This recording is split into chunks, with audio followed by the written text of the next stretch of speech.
السلام علیکم، آپ دیکھ رہے ہیں مبشر لقمان یوٹیوب چینل. میرا نام مبشر لقمان ہے. آج آپ کو میں نے ایک دو بڑی اہم باتیں بتانی اور ایک دو میں نے اپنے ہیلتھ منسٹر اور چیف منسٹر عثمان بزدار کو بھی بتانی ہے کہ کاش وہ اس باری سن لیں اور صرف بحث برائے بحث نہ کریں. یہ نہ سوچیں کہ یہ ہمیں جو بات کہہ رہا ہے یہ ہمارا مخالف ہے اور یہ اپوزیشن کے ساتھ مل گیا تو اس کی بات نہیں سننی ہے.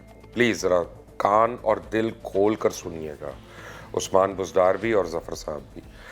دیکھیں، پہلی بات تو یہ ہے کہ بہت دنوں سے میں وارن کر رہا تھا لوگوں کو اور حکومت کو کہ یہ ایک ریالٹی ہے، ہمارے ہر طرف ہمسائے میں ہو رہا ہے، تو ہم زیادہ دیر ایک آئیلینڈ آف گڈنس کے طور پہ نہیں رہ سکتے. تو سمجھ نہیں آ رہی تھی کسی کو. اچھا، جو پاکستان کے بچے، پاکستانی بچے اور فیملیز چائنا میں پھنسے ہوئے ہیں، خاص طور پہ ووہان میں، ان کے پیرنٹس جو ہیں ان بچوں کے، وہ بڑی دیر سے بیچارے شور مچا رہے ہیں. عدالت میں بھی گئے ہوئے ہیں، فورن آفس میں بھی گئے، وہاں پہ ڈاکٹر ظفر اور زلفی بخاری نے ان کو بریفنگ بھی دینے کی کوشش کی. ان کی تسلی تو شفی نہیں ہوئی. انہوں نے انکار کر دیا کہ ان کے بچوں کو نہیں لانا، کہ جی یہاں پہ زیادہ خطرہ ہے اور یہ ہے وہ. چلے، ایک لمحے کے لیے میں مان لیتا ہوں کہ وہ صحیح کہہ رہے تھے. لیکن آپ نے اس کے بعد کیا کیا؟ آپ نے کون سا اپنے ایئرپورٹس کے اوپر اسکریننگ شروع کر دی؟ آپ نے کون سے اپنے انٹری پوائنٹس کے اوپر جو ہے وہ اسکریننگ شروع کر دی؟ آپ نے جب ایران سے پہلی بار خبر آئی ہے کہ جی وہاں وائرس ڈیٹیکٹ ہو گیا، تو آپ کو پتہ ہے یہاں سے کتنے زائرین جاتے ہیں، کتنے آتے ہیں، کراس بارڈر آپ کا سمگلنگ ہو رہی ہے، سب کچھ ہو رہا ہے. آپ بھائی امیجیٹلی بارڈر کو سیل کر دیں. حالت یہ ہے کہ بلوچستان گورنمنٹ جو ہے وہ 5 دن پہلے لکھ کر بھیج رہی ہے فیڈرل گورنمنٹ کو کہ بارڈر کو سیل کرے، اور فیڈرل گورنمنٹ نے اس کا جواب نہیں دیا. اب یہاں پہ تعلقات بنانے کی ضرورت نہیں ہے. دیکھیں، ایران کو 72 گھنٹے لگے ہیں دنیا سے کٹ آف ہونے کے لیے. 72 گھنٹے میں ہر ایک نے ایران سے ہر طرح کا کارنر آف کر لیا. خدا نخواستہ آپ یہ سوچیں اگر یہ پاکستان میں پھیلتا ہے تو اس کی امپلیکیشنز کیا ہیں، اور ہم کتنا افورڈ کر سکتے ہیں. پھر وہ لوگ جن کے پاس ویزا اور ٹکٹ وغیرہ ہے نا، وہ بھی یہیں پہ ہوں گے. خیر، یہ تو ایک ڈرانے والی بات نہیں میں کر رہا، میں ایک ریئلسٹک بات کر رہا ہوں. اب دوسری بات جو ہے، جب ڈاکٹر ظفر کہتے ہیں کہ 2 پیشنٹ آگے ہیں، ایک اسلام آباد میں اور ایک کراچی میں، پر آپ نے گھبرانا نہیں. اور عثمان بزدار جب ایک ٹویٹ کرتے ہیں کہ جناب ہم نے تمام تیاری کر لی اسپتالوں میں اور عملہ ہم نے تیار ہے اور یہ وہ، اور ہم نے وارڈ میں، تو مجھے بڑی فکر ہوتی ہے کیونکہ ان دونوں کی قابلیت کے اوپر مجھے اعتبار نہیں ہے. میں برملا کہہ رہا ہوں، نہ عثمان بزدار کی قابلیت پہ اعتبار ہے، نہ ڈاکٹر ظفر کی قابلیت. ان کو تو میں خیر جانتا ہی نہیں، ان کا تو پتہ ہی نہیں وہ کہاں سے آئی ہیں اور وہ آ کے ہیلتھ کا چارج ان کے پاس ہے. بہرحال اب وہ ہیں، ہمارے وزیر بھی ہیں، اللہ تعالیٰ ان کو اور عزت دے. But fact of the matter اس کہ 9 تاریخ کو یہ پہلا نوجوان جو ہے یہ ایئرپورٹ سے انٹر ہوا. اب مرتضیٰ وہاب کہتے ہیں، مرتضیٰ وہاب ایک سینیٹر ہے، وہ ایک صحافی نہیں ہے. مرتضیٰ وہاب کہتے ہیں کہ ایئرپورٹ پہ اس شخص کی اسکریننگ نہیں ہوئی، اس کو آنے دیا گیا اندر، اور اس کو کئی دن کے بعد اب اس کا وائرس ڈیٹیکٹ ہوا. اب اتنے دن میں کتنی اس نے لوگوں سے ان کانٹیکٹ ہوا یہ اب ہمیں نہیں پتا، اور کتنا کو اس نے افیکٹ کیا یہ بھی ہمیں نہیں پتا، نہ ہمارے پاس کوئی ڈیٹا ہے اس طرح سے. تو اس کا مطلب ہے کہ ہمارے ایئرپورٹس پہ جو اسکریننگ ہے وہ انتہائی کمزور یا نہ ہونے کے برابر ہے. حکومت وقت کو یہ چاہیے اور ہیلتھ منسٹر وغیرہ کو اور چیف منسٹر وغیرہ کو اپنے انٹری پوائنٹس کو سیکیور بنائیں اور ہمیں نہ بتائیں کہ ہم نہ گھبرائیں. ٹھیک ہے نا؟ یہ ایک بیماری ہے اور ایک ایسی بیماری ہے پوری دنیا میں جس کا ابھی تک علاج ڈسکور ہونے کی کوشش ہو رہی ہے. اللہ کرے گا ہو جائے گا اور بہت جلدی ہو جائے گا، اور ہم تھوڑے عرصے کے بعد مڑیں گے اور ہنسیں گے اور کہ یہ کبھی ایسا ہوا تھا تو ہم لوگوں نے کس طرح ریئیکٹ کیا تھا. اللہ کرے ایسا ہو، لیکن ابھی نہیں ہے. تو ابھی یہ حکومت وہ کام کرے جو اس کو کرنا چاہیے اور عوام کو وہ کرنے دے جو عوام کے کرنے کا کام ہے. اب اس میں بڑی امپورٹنٹ پوائنٹس ہیں کہ کیا آپ اپنے ایئرپورٹس کو سیکیور کر رہے ہیں، آپ اپنی اسکریننگ پوائنٹ کو صحیح کر رہے ہیں. جن ممالک میں یہ زیادہ ہو رہا ہے، اب ایران نے کہہ دیا ہم کسی کو کوارنٹائن نہیں کر رہے، انہوں نے کہا یہ خود ہی ٹھیک ہو جائے گا. چلیں ٹھیک ہے، اللہ کرے ہو جائے گا. لیکن میڈیکل سائنس جو ہے نا اس آرگیومنٹ کو زیادہ تقویت نہیں پہنچاتی ہے. میڈیکل سائنس کہتی ہے یہ ایک ان سیف پریکٹس ہے. تو ہم کیا ایران سے اپنی فلائٹیں بند کر رہے ہیں؟ کیا ہم ایران سے اپنے بارڈر سیل کر رہے ہیں؟ کیا اب جو پاکستانی وہاں پہ وہ وہیں پہ رہیں گے، جو ایرانیوں نے آنا تھا یا وہ یہیں پہ ہیں یا جائیں گے؟ کیا اس میں پالیسی کیا ہے ہماری، اور کتنا ٹائم لگنا ہے ہمیں یہ پالیسی بنانے کے لیے. یہ ابھی تک کیوں نہیں بنی تھی؟ 15 دسمبر کو جب یہ ڈیٹیکٹ ہوا ہے وائرس, تو اب فروری کا آخری 1 یا 2 دن رہ گئے ہیں, 2 دن رہ گئے ہیں. آج 27 فروری ہے اور یعنی یہ 29 کا مہینہ ہے, تو 2 دن رہ گئے ہیں. تو آپ ابھی تک آپ جو ہے وہ سوچ رہے ہیں, پالیسی بنا رہے ہیں کہ کل ڈاکٹر رمیش کمار نے میرے پروگرام میں آ کے کہا کہ آج ہماری میٹنگ ہوئی ہے, اس میں ہم نے تجاویز دی ہیں کہ جی ہر صوبے کا ایک ایک آدمی ہو اور وہ کمیٹی بنائی جائے اور وہ کمیٹی سفارشات دے گی. ارے کیا ہو گیا یار, خدا کے لیے, زندگی اور موت کا ایک مسئلہ ہے. 2,500 زیادہ لوگ مر چکے ہیں دنیا میں سے, تقریباً 78,000 لوگ انفیکٹ ہو گئے اور ابھی تک یہ نہیں پتا چلا کہ کیوں ہوئے ہیں. یہ زیادہ پریشان کن بات ہے. فگرز اتنے بڑے نہیں ہیں خدا نخواستہ کہ جس سے انسان ڈرے, لیکن نہ ہونے کی وجہ سے انسان کو ایک ڈر اور ایک خوف ہے. اب ہماری قوم کا کیا حال ہے؟ ہماری قوم کا جو حال ہے وہ بھی کوئی کم نہیں ہے کسی سے. آپ دیکھیں کہ کراچی میں گیس لیک ہوئی, جو 12 گھنٹے کے اندر وہ جو ماسک ہے نا فیس کا, وہ شارٹ ہو گیا پورے کراچی میں, اور جو 100 روپے کا ماسک ہے وہ 1000 روپے کا بکنا شروع ہو گیا. اسی طرح لاہور میں ابھی سے ہو گیا. یعنی کل مجھے کو بتا رہا تھا کہ 2 بندے ڈیٹیکٹ ہوئے ہیں اور لاہور میں ماسک جو ہے وہ ناپید ہونا شروع ہو گیا اور اس کی قیمت بڑھنا شروع ہو گئی ہے. یعنی ہم نے بھی کوئی موقع نہیں جانے دینا اپنے نفع کمانے کے لیے. ویسے ڈرنا ہے اور قبر نظر آ رہی ہے, لیکن منافع بنانے کا ہم نے کوئی موقع نہیں جانے دینا. چینی ہو تو ہم نے اس پہ چھری پھیرنی ہے, آٹا ہو تو اس پہ ہم نے اپنا بلیڈ کرنا ہے لوگوں کو, ماسک ہو تو ہم نے اپنا اس کے اوپر اتنی منافع خوری کرنی ہے کہ علمان الحفیظ.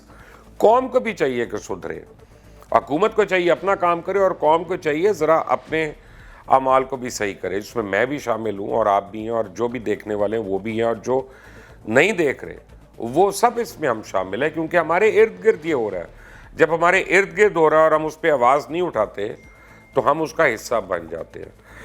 2-3 باتیں بڑی اہم ہیں, ان کو اپنے ذہن پہ رکھ لیں.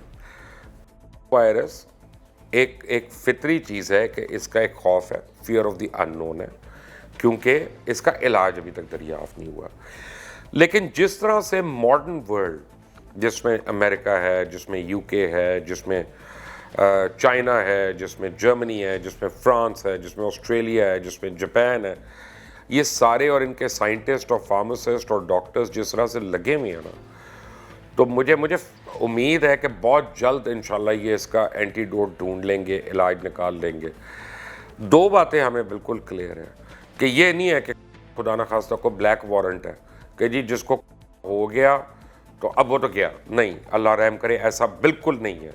اور یہ فیئر فیکٹر جو ہے نا, اس کو مت پھیلائیں لوگوں میں, لوگوں کو خوفزدہ مت کریں. اس کے لیے جو ہے صرف جو لوگ ایک عمر سے زیادہ ہیں, جیسے چاہے میری عمر ہے, یا جن کو ہارٹ کنڈیشن ہے, یا جن کو ایستھما وغیرہ, وہ زیادہ سسیپٹیبل ہیں یا ان کو زیادہ اس سے پرابلم ہو سکتی ہے. کیونکہ جب تک یہ ڈیٹیکٹ ہوتا ہے ایکچولی, تب تک 50% خدا نخواستہ انسان کے جو لنگز ہیں وہ بری طرح افیکٹ ہو چکے ہوتے ہیں. تو maybe it is a bit late. لیکن ہماری جو اندر امیونٹی ہے جو اللہ تعالیٰ نے پیدا کی ہوئی ہے, وہ ہمیں یہ طاقت دیتی ہے کہ ہم اس طرح کی چیزوں سے ہم قدرتی طور پہ بھی لڑ سکیں اور اس کو ہم فیس کر سکیں. صفائی بہت ہی اہم ہے. ہر آدمی مجھے میسج کر رہا ہے کہ جی ہاتھ دھوئیں, ہر وقت کسی سے ہاتھ ملانے کے بعد ہاتھ دھوئیں. ارے ہاتھ دھونے سے کچھ نہیں ہوگا, صابن سے ہاتھ دھوئیں یا اینٹی سیپٹک سوپ سے ہاتھ دھوئیں, پھر فائدہ ہے صرف ہاتھ دھونے سے. یعنی ہو تو سکتا ہے لیکن وہ فی الحال ناکافی لگتا ہے, کیونکہ جب تک ہمیں پورے حقائق اس کے متعلق نہیں پتہ چلتے تب تک ہم اس کے متعلق کچھ کہہ نہیں سکتے. اب یہاں پہ زیادہ ضروری کام حکومت کا ہے کہ حکومت اس کو کس طرح سے ڈیل کرتی ہے, اپنے انٹری پوائنٹس کو کس طرح سیکیور کرتی ہے, وہاں پہ اسکریننگ, کیونکہ جب ایک دفعہ آدمی بیچ میں آ گیا, اب جو آدمی ایک کراچی میں اور ایک اسلام آباد میں گلگت بلتستان کا ہے, وہ ڈیٹیکٹ ہوا اور وہ پمس میں ہے, یہ نہیں ہمیں پتا کہ اب کتنے لوگوں سے اس نے ہاتھ ملایا, کتنے لوگوں کے قریب اس نے چھینک ماری, کتنے لوگوں کے کو اس نے خدا نخواستہ انفیکٹ کر دیا. اور یہ بھی ضروری نہیں ہے کہ جس سے بھی ہاتھ ملایا اور جناب وہ پیشنٹ ہو جائے گا, یہ بھی نہیں ہمیں پتا. تو یہ بھی ایزیوم کرنا کہ یہ ادھر سے پھر کے گیا تو اب یہ سب کو وائرس کر گیا, نہیں, وہ بھی صحیح نہیں ہے. ہمیں جو ہے نا سنی سنائی باتوں پہ بلیو نہیں کرنا. آپ کو میں پہلے دن بھی میں نے کہا تھا کہ WHO کو فالو کریں, ورلڈ ہیلتھ آرگنائزیشن کو, ان کی جو پریس ریلیزز ہیں ان کو فالو کریں, جو ہمارے ہاسپٹلس اور ڈاکٹرز اور MS حضرات جو ہمیں کہتے ہیں ہاسپٹلس کے, اس کو فالو کریں. اس کی وجہ کہ ایک فرد واحد کی ایڈوائز جتنی مرضی سینسبل اور سین ہو, وہ ایک انڈیویجول ایڈوائز ہے. لیکن جب یہ لوگ اس کیپیسٹی میں آ کے آپ کو رائے دے رہے ہوتے ہیں, کوئی ہسپتال کا MS ہے یا کوئی ہیلتھ منسٹری کا آفیشل ہے یا NIH کا آفیشل ہے, تو ان لوگوں کے پاس کلیکٹیو انٹیلیجنس ہے, کلیکٹیو ڈیٹا ہے, اور وہ اتنا زیادہ ڈیٹا ہے جس کے اوپر بیس کر کے جب وہ سٹیٹمنٹ دیتے ہیں تو اٹ میک سینس. اسی طرح WHO کے پاس پوری دنیا کا ہے. اور اس میں سب سے بڑی اچھی بات جو ہے کہ چائنا میں اب اس کی تعداد کم ہونا شروع ہو گئی ہے. یعنی جہاں ایپک سینٹر ہے, جہاں سے شروع ہوا ہے, وہاں پہ تعداد کم ہو رہی ہے اس کی. انہوں نے اس کو اس حد تک تو کنٹرول کر لیا ہے کہ اب جو روزانہ کی بنیاد پہ جتنے تعداد میں لوگ افیکٹڈ ہو رہے تھے, اب اس سے کم ہو رہے ہیں. اب دیکھنا یہ ہے کہ یہ ہماری زندگیوں سے اور اس پلینٹ سے جان کیسے چھوڑے گا. کیا یہ ایک فلو بن کے رہ جائے گا؟ فلو آپ سمجھے اس طرح کا وائرس کہ جو آتا ہے, ٹریٹ ہوتا ہے اور چلا جاتا ہے, پھر اس کے بعد 6 مہینے کے بعد ہو سکتا ہے آپ کو پھر سال کے بعد ہو سکتا ہے. یعنی 100% کیور تو نہیں ہے اس کا, یعنی کیور تو ہے ہی نہیں, بلکہ اس کا ریلیف ہے کہ آپ نے دوائیاں لیں اور آپ کو فلو سے ٹیمپرری آرام ہو گیا. اب مے بی 6 مہینے کے بعد ہو, مے بی سال کے بعد ہو, آپ ایکسپوز ہوتے ہیں بارش کو, کسی اور وائرس کو, تو پھر ہو جائے آپ کو. لیکن وہ ایک کنٹرولڈ قسم کی کا وائرس ہے. تو کیا یہی مولک وائرس جو فی الحال مولک لگ رہا ہے, کیا یہ اس طرح کنٹرول ہو جاتا ہے یا پوری طرح ایلیمنیٹ ہو جاتا ہے؟ یہ تو آنے والا دن ہمیں بتائے گا. لیکن اس سے پہلے اس کے متعلق کیا سرائیاں کرنا, لوگوں میں فیئر پھیلانا, یہ کوئی صحیح بات نہیں ہے. اور جہاں تک ہیلتھ منسٹر صاحب کا تعلق اور عثمان بزدار صاحب کا تعلق ہے, تو میں آپ دونوں سے ریکویسٹ کرتا ہوں, ہمیں یہ نہ بتائیں کہ ہم گھبرائیں نہ. آپ اپنا کام ٹھیک کر لیں گے تو ہمیں خود ہی کانفیڈنس ہو جائے گا, کیونکہ کام پھر نظر آئے گا. And you know let your work speak for itself. اور یہ کہنا کہ ہسپتال ہمارے تیار ہے تو نہیں ہو سکتے. خدا نخواستہ 22 کروڑ لوگوں کے لیے ہمارے پاس ہسپتال نہیں ہے. تو ہمیں جو ہے نا, prevention is better than cure in our case. ہم ایک تھرڈ ورلڈ کنٹری ہیں, ہمارا ہیلتھ انفراسٹرکچر جو ہے ناپید ہے, نہ ہونے کے برابر ہے. ہمارے ڈاکٹرز بہت اچھے ہیں, ہمارا پیرامیڈک سٹاف بہت کمیٹڈ ہے, ہمارے لیب ٹیکنیشینز بڑے یعنی محنت سے کام کرتے ہیں, لیکن ان کی تعداد بہت تھوڑی ہے اور ان پر فیسلٹیز بہت کم ہیں. تو یہ ایک ریالٹی ہے, یہ گراؤنڈ ریالٹی ہے. اس لیے ہمارے لیے بہت امپورٹنٹ ہے کہ ہم اس کی پریونشن جو ہے اس کی طرف دھیان دیں. لیکن اس کا یہ مطلب نہیں ہے کہ آج میں نے ایک شادی پہ جانا تو میں ڈر کے اب جاؤں ہی نہ, کہ پتہ نہیں نہ ہو. آپ اپنے آپ کو قید نہیں کر سکتے, کیونکہ مارے نہ مارے آپ اپنے آپ کو معاشی طور پہ خود نہ مار لیں. انسان کو کام بھی کرنا ہے, انسان کو نکلنا بھی ہے, اور تمام حفاظتی اقدامات جو ہیں ان کو پورا بھی کرنا ہے. ہر چیز کو سٹیپ بائی سٹیپ لیں, اس کو فیئر فیکٹر کو, اپنے خوف کو لوگوں میں مت شامل کریں.